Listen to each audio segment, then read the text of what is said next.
Always from the heart of the city, and now on demand 24/7 on the CHFI website.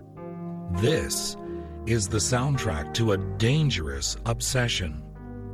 And I'm Don Jackson with Lovers and Other Strangers Online. There is a great line in the recent film The Prestige, when the mentor of both young magicians, played by Michael Caine, tells Hugh Jackman's character obsession is a young man's game. A dangerous obsession this hour with Lovers and Other Strangers from CHFI.com.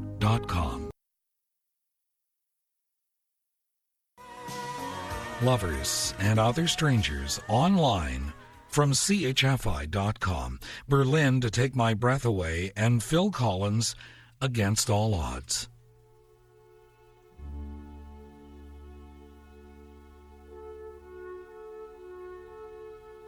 There have been a couple of films released over the past few years that have dealt with magic and illusionists, both set about a century ago. One is The Illusionist, that starred Edward Norton, Paul Giamatti, and Jessica Biel. In this film, a talented magician attempts to sidestep the rigid class structure of Vienna in the early 1900s in order to win the love of his upper-class childhood love. He is so obsessed with winning the heart of the one he loves that he is willing to create an illusion so powerful that it fools even the police. The other film is the one I mentioned at the start, The Prestige, that starred Hugh Jackman, Christian Bale, Michael Caine, and David Bowie. When one of two competing magicians performs a feat that defies even the educated imagination, his nemesis becomes obsessed with uncovering his deepest secrets, not caring if their bitter rivalry destroys them both. But it is the lines spoken by Michael Caine's character in the film, the one who teaches the younger magicians how the tricks are done and who builds the apparatus to create the illusions, that fascinated me. Obsession is a young man's game. We featured a variation on this idea in past radio programs. We become obsessed for a whole host of reasons: the pursuit of careers, and of course, love. Love creates some of the deepest obsessions. Lovers and Other Strangers from CHFI.com. Lovers and Other Strangers online, on demand, and a blog as well at CHFI.com. Jordin Sparks with Tattoo and Eric Clapton and Layla. Before we speak of obsessive love per se, this is an excerpt from an article called Sensory Magic by Harry Herbert Sloan. It was featured in a past issue of GQ magazine. I'd like to stay with magic for just a moment, since that's been a theme, a common thread over the past few online shows. He writes, and I quote,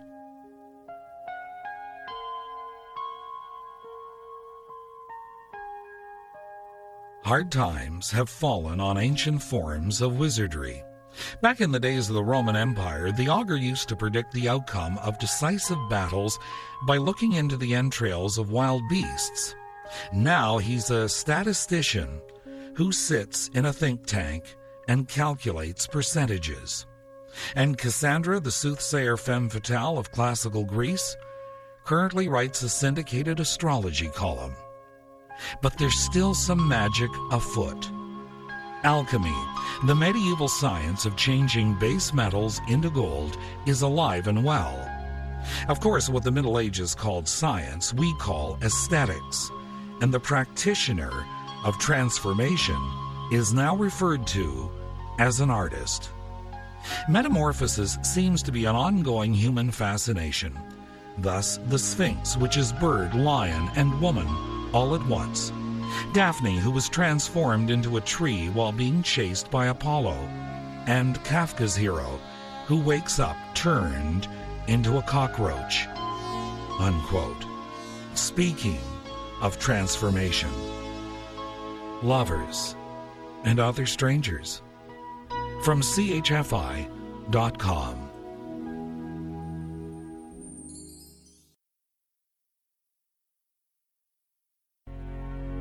Lovers and Other Strangers from CHFI.com. Bryan, Melo with All I Ever Wanted, John Waite with Alison, Krauss, Missing You, and Beyonce, speaking of transformation, If I Were a Boy.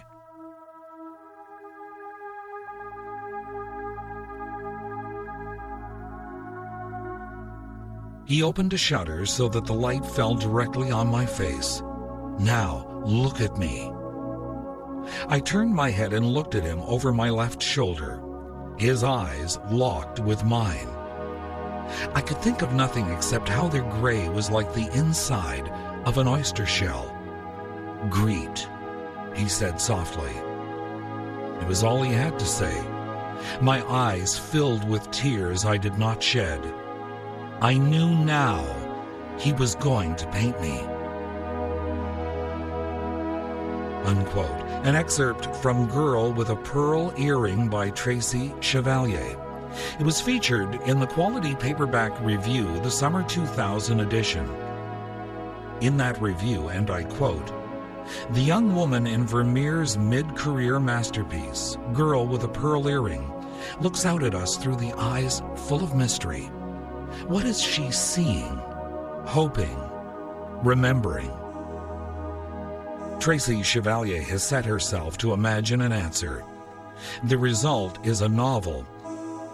Opens a window into both the richly realized world of 17th century Delft and the life behind those luminous eyes. Unquote.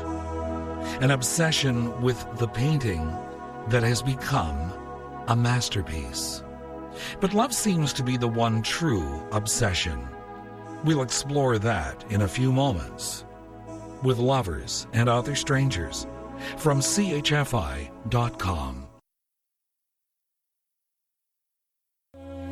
Jason Mraz, I'm Yours, and Elton John's Candle in the Wind. Lovers and Other Strangers, online now at CHFI.com. Author Dr. Ethel S. Person, in her book Dreams of Love and Fateful Encounters, published by Viking Penguin, wrote, "In love there is a desire to generate endless time. The lovers luxuriate in the freedom to linger, and nothing else seems so valuable. One retrieves the present tense in love. Only the present matters. Past and future are dispensable, irrelevant. Love is valuable for the feeling it evokes in the present, not for its use in generating future yields. Time is reckoned by love's calendar, where there is only before and ever since. Moments when the lovers are together are experienced as timeless, but in separation they seem endless. One is willing to wish one's life away if time would only pass in order to be reunited. As Shakespeare's Cleopatra pleads, 'Give me to drink mandragora, that I might sleep out the great gap of time my Antony is away.' Even when the lovers come together, there is an obsession, not only with each other, but with time.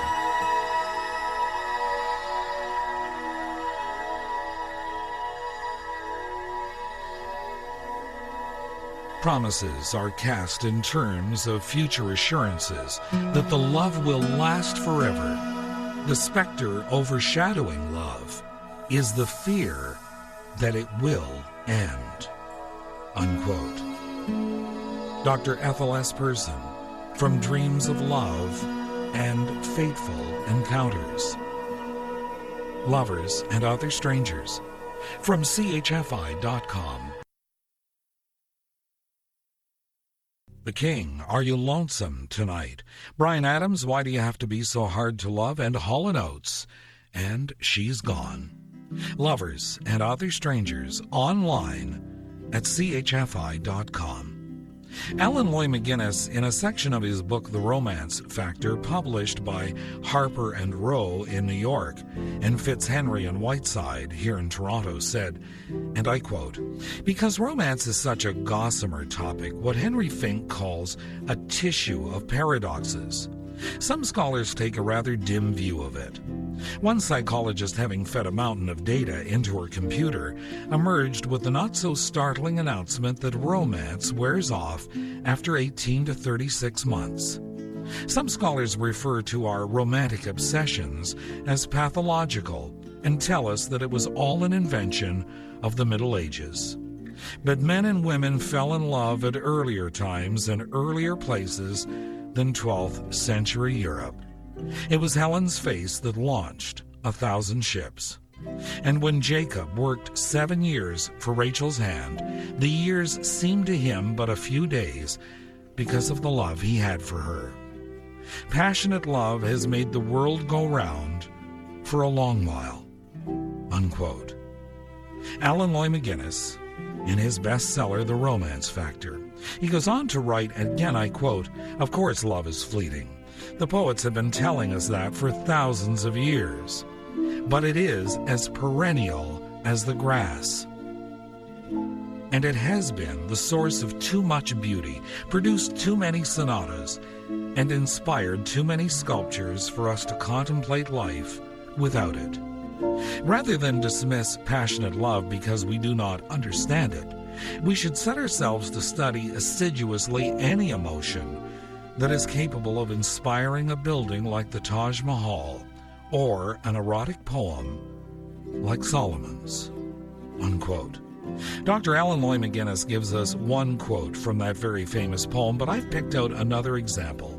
Here then, a few lines from the Song of Songs. "Set me as a seal upon thine heart, as a seal upon thine arm. For love is strong as death, jealousy is cruel as the grave. Many waters cannot quench love, neither can the floods drown it." Lovers and Other Strangers, from CHFI.com. Lovers and Other Strangers, available online and on demand 24/7. My blog is at CHFI.com. Just follow the links on the homepage. Your emails and comments are always welcome and appreciated. You can post them in my blog on the CHFI website. I'd still like to believe you listen at night. If not, you can save this for later. Good night, sweet dreams. I'm Don Jackson.